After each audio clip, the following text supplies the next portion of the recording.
اعوذ باللہ من الشیطان الرجیم بسم اللہ الرحمن الرحیم۔ حضرت عمر خطاب رضی اللہ تعالیٰ عنہ نے اللہ کے راستے میں اپنا ایک گھوڑا سواری کے لیے دے دیا تھا۔ پھر انہوں نے دیکھا کہ وہی گھوڑا ایک دن فروخت ہو رہا ہے۔ اپنے گھوڑے کو انہوں نے خریدنا چاہا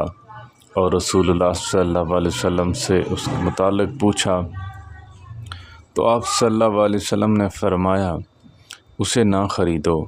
اور اسی طرح اپنا صدقہ واپس نہ لو۔ حضرت عبداللہ بن عمر رضی اللہ تعالیٰ عنہ بیان کرتے ہیں رسول اللہ صلی اللہ علیہ وسلم نے فرمایا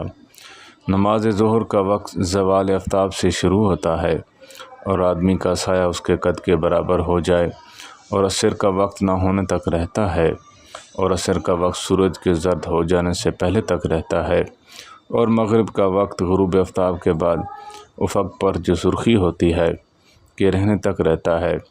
اور عشاء کا وقت نصف شب تک رہتا ہے اور جب نماز فجر کا وقت طلوع فجر سے طلوع آفتاب سے پہلے تک رہتا ہے اور جب سورج طلوع ہونے لگے تو پھر نماز نہ پڑھو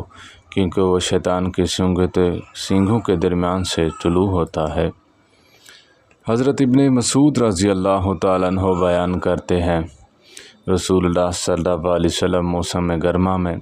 نماز ظہر اس وقت پڑھتے تھے جب آدمی کا سایہ 3 قدم سے 5 قدم تک ہوتا، جبکہ موسم سرما میں سایہ 5 سے 7 قدم تک ہوتا تھا۔ محمد بن عمر بن حسن بن ابن علی رضی اللہ تعالیٰ عنہ بیان کرتے ہیں ہم نے جابر رضی اللہ تعالیٰ عنہ سے نبی کریم صلی اللہ علیہ وسلم کی نمازوں کے بارے میں دریافت کیا تو انہوں نے فرمایا آپ نماز ظہر زوال آفتاب کے فوراً بعد جبکہ عصر اس وقت پڑھتے جب سورج خوب روشن اور چمکدار ہوتا اور مغرب اس وقت پڑھتے جب سورج غروب ہو جاتا اور جب عشاء کے بارے میں ایسا تھا جب لوگ زیادہ اکٹھے ہو جاتے تو آپ جلدی پڑھ لیتے، جب نمازی کم ہوتے تو اسے تاخیر سے پڑھتے